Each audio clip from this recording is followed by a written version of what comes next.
Al-Imam Syafi'i tidak pernah mengajarkan taklid kepada murid-muridnya. Bahkan saya katakan para ulama madhab tidak pernah sengaja buat madhab, enggak pernah. Tidak pernah sengaja buat geng madhab, enggak pernah. Madhab itu terjadi dengan sendirinya. Al-Imam Malik rahimahullah mengajarkan ilmu, tahu-tahu dia punya banyak murid dan dikembangkanlah ilmunya, maka dengan sendirinya muncullah madhab apa? Imam Malik. Seperti itu. Al-Imam Abu Hanifah tidak pernah sengaja buat madhab, tidak. Tetapi dia mengajar dan mengajar sehingga banyak muridnya, sehingga ilmunya dikembangkan, beredar, tersebar, maka jadilah madhab Abu Hanifah. Al-Imam Syafi'i juga demikian. Beliau tidak pernah sengaja buat madhab. Tidak sengaja maksudnya buat partai madhab Syafi'i, tidak ada. Atau partai madhab Malik, tidak pernah ada yang sengaja di antara 4 madhab tersebut sengaja buat madhab, tidak ada. Tapi terjadi dengan sendirinya. Demikian juga Al-Imam Ahmad, terjadi madhab beliau muncul dengan sendirinya karena beliau punya banyak murid dan ilmu beliau dikembangkan, maka muncullah madhab Al-Imam Ahmad. Oleh karena Imam Syafi'i rahimahullahu taala, ya, jangankan menyuruh fanatik, dia sendiri tidak pernah sengaja membuat madhab beliau. Oleh karenanya beliau pernah berkata agar tidak fanatik, beliau berkata sebagaimana dalam halaman 130, "Ma min ahadin illa wa tadhhabu alaihi sunnatun li Rasulillah sallallahu alaihi wasallam wa ta'zubu anhu." Tidak seorang pun dari ulama kecuali pasti ada yang luput darinya sunnah Nabi sallallahu alaihi wasallam. Tidak ada ulama yang menguasai seluruh hadis-hadis Nabi sallallahu alaihi wasallam. Ya, bahkan mungkin dia meriwayatkan hadis tersebut bisa jadi dia lupa. Oleh karenanya ada permasalahan bagaimana jika rawi lupa dengan apa yang pernah dia riwayatkan. Ini dibahas dalam masalah mustalah hadis. Saya saja misalnya nulis buku, terkadang saya baca, saya pernah tulis kayak gini, saya lupa. Ternyata saya ngetik sendiri dulu. Saya lupa, bisa jadi.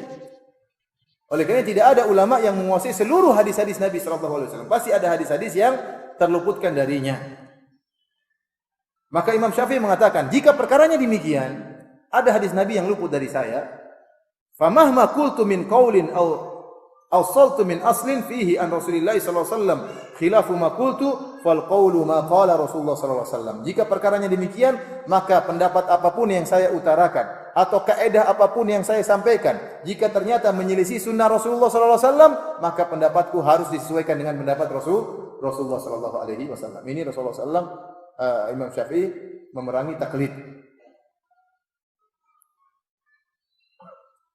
Oleh karenanya Al-Muzani, muridnya Imam Syafi'i, tatkala dia menulis bukunya Mukhtasar Al-Muzani, ya, di muqaddimah dia berkata, "Ikhtasartu hadzal kitab min ilmi Muhammad bin Idris Asy-Syafi'i rahimahullah, wa min ma'na qawlihi li uqarribahu ala man aradahu ma ilamaihi nahi an taqlidihi wa taqlidi ghairihi." Aku meringkas kitab ini dari ilmunya Imam Syafi'i dan untuk dari makna kandungan dari perkataan-perkataannya, agar aku memudahkan memahami fikih Imam Syafi'i bagi orang yang menghendaki fikih Imam Syafi'i, disertai dengan 2 peringatan dari Imam Syafi'i, yaitu dia melarang untuk ditaklidi dan dia melarang untuk taklid kepada orang lain. Dan ini kenyataan pahit yang kita lihat di tanah air kita, banyak orang yang taklid. Sampai saya sering dengar bahwasanya kalau orang sudah masuk dalam satu mazhab enggak boleh keluar ke mazhab yang lain. Sampai ada yang mengatakan kita harus bermadzhab, kalau enggak ada mazhab enggak benar, harus bermadzhab. Maka dalam masalah bermadzhab kesimpulannya sebagaimana fatwa Syekh bin Baz rahimahullahu taala, kesimpulannya mazhab itu tidak harus, bermadzhab itu tidak harus, tetapi boleh. Bermadzhab itu boleh. Kenapa?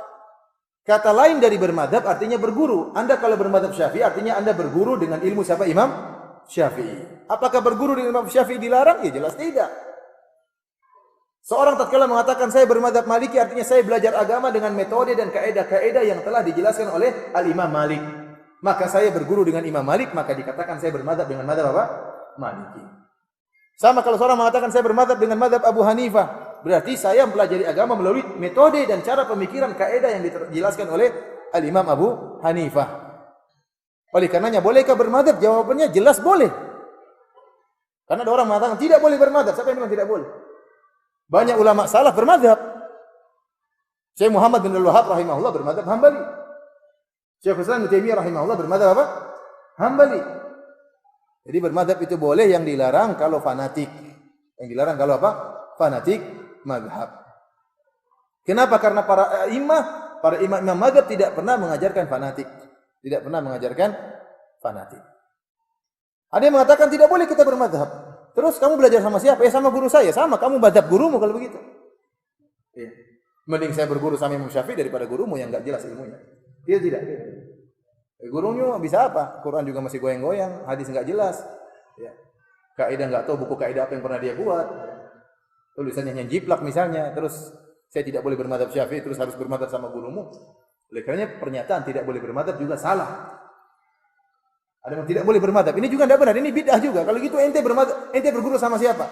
Karena arti bermadhab artinya apa? Berguru sebenarnya. Saya ulangi, para imam 4 madhab tidak pernah sengaja buat apa? Madhab. Itu berjalan dengan sendirinya. Demikian juga perkataan harus bermadhab juga salah, keliru.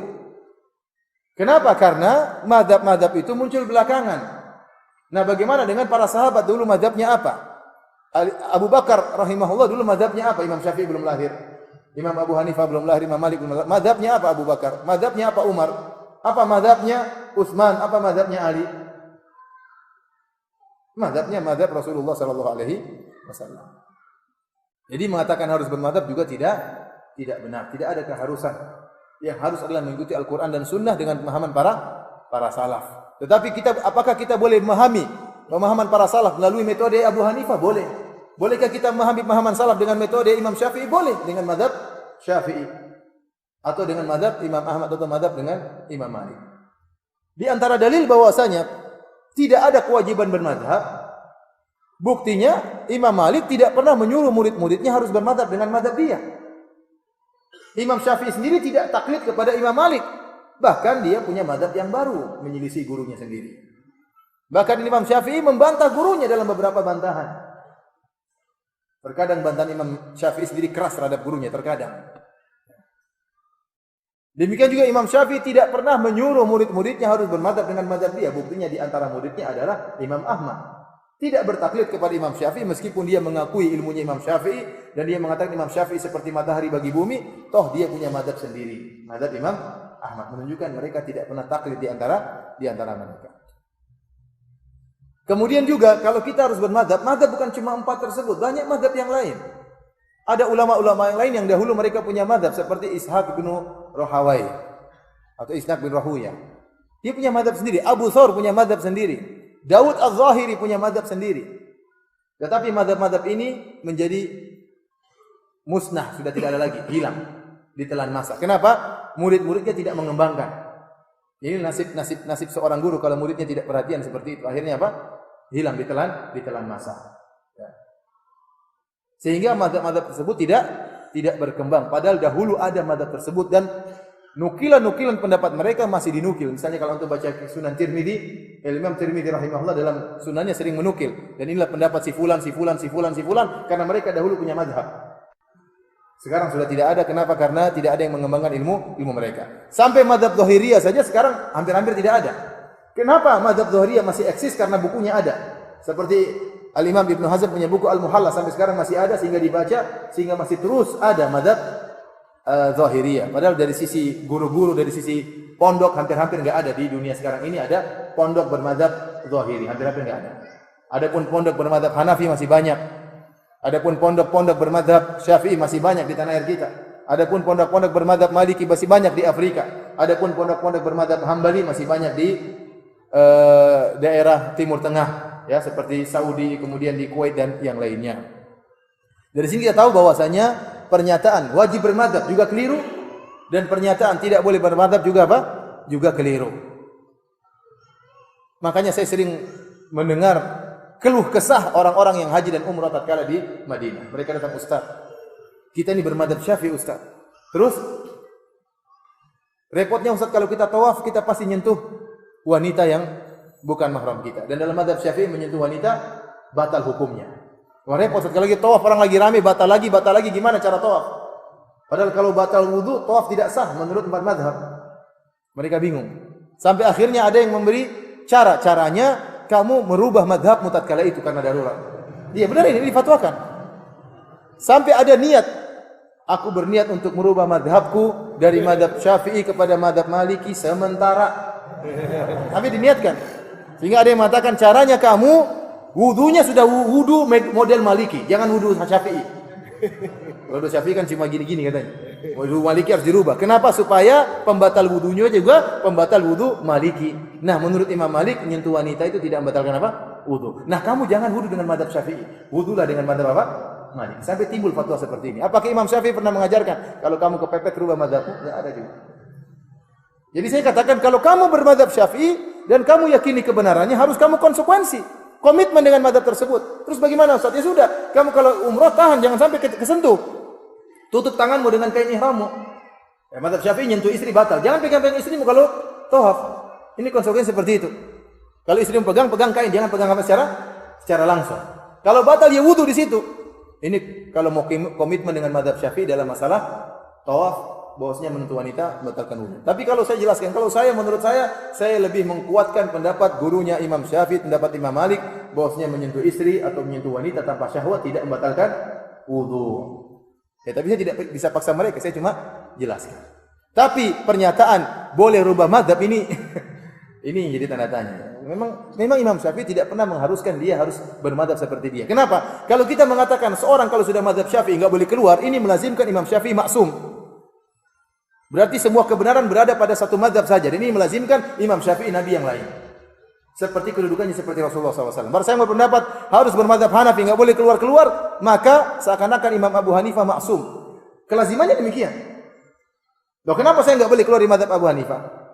Kalau kamu keluar kamu sesat, berarti Abu Hanifah enggak boleh diselisih, berarti dia maksum. Sama seperti Rasulullah SAW. Dan ini tidak pernah dinyatakan oleh para imam. Mereka sendiri tidak pernah mengajak orang untuk bermadzhab dengan mazhab dia. Mereka hanya mengajarkan sebagai guru dan banyak yang mengikuti. Tidak pernah mereka mengajarkan untuk taklid kepada mereka. Tapi para hadirin dan hadirat yang dirahmati oleh Allah Subhanahu wa taala, dari sini kita simpulkan bahwasanya bermadzhab itu tidak harus, namun kita boleh bermadzhab, dan itu di antara cara mudah belajar agama dengan bermadzhab, ya karena metodenya sudah jelas, ya. Aturannya sudah jelas, dan pernyataan tidak boleh bermadzhab juga adalah pernyataan yang keliru. Terkadang muncul dari orang-orang yang baru ngaji kemudian mengatakan tidak boleh bermadzhab, ini juga suatu kekeliruan, ya. Kenapa? Bagaimanapun seorang dia pasti bermadzhab. Karena bermadzhab secara gampangannya kita katakan berguru. Di antara ulama ada yang pindah madzhab, ada. Imam Syafi'i sendiri berubah pikiran waktu dia di Baghdad. Dia punya fatwa-fatwa yang disebut dengan Al-Qaulul Qadim, fatwa-fatwa lama. Waktu dia pindah ke Mesir, dia bikin fatwa-fatwa yang baru. Dia melihat ada perubahan ijtihad, mungkin ada dalil yang baru, sehingga dikenal dengan Al-Qaulul Jadid. Pendapat baru memansuhkan pendapat yang lama. Imam Syafi'i saja bisa berubah pendapat imamnya. Demikian juga, ya, seorang ulama bisa berubah mazhab. Contohnya seperti disebutkan Ibnu Daqiqil Aid rahimahullahu taala. Barang siapa yang baca bukunya Ihkamul Ahkam, Syarah Umdatul Ahkam, dia akan dapati bagaimana Ibnu Daqiqil Aid memiliki ilmam bil mazhab al-Maliki. Benar-benar dia menguasai mazhab Maliki. Dikatakan dia dahulu bermadzhab Maliki. Kemudian dia pindah kepada mazhab Syafi'i. Kemudian dia menyarah Umdatul Ahkam, kitab hadis Umdatul Ahkam dengan mazhab Syafi'i, dan beliau sering menukil secara detail dari mazhab Maliki. Kenapa? Karena beliau dulu bermadzhab apa? Maliki. Yang menakjubkan saya dapati, karena saya sudah baca buku tersebut, buku beliau, Ihkamul Ahkam, Syarah Umdatul Ahkam, saya dapati Ibnu Daqiqil Aid beberapa masalah menyelisih Imam Syafi'i. Menunjukkan dia tidak fanatik. Dia mengatakan Imam Syafi'i berkata demikian, namun tidak benar. Yang benar seperti ini. Dan itu berani dia utarakan. Padahal dia ulama bermadzhab apa? Syafi'i. Namun dia tidak taklid. Ini yang kita inginkan. Tidak boleh ada taklid dalam satu mazhab. Silakan bermadzhab, namun tidak boleh fanatik buta. Apalagi maksa orang harus bermadzhab seperti mazhab kita.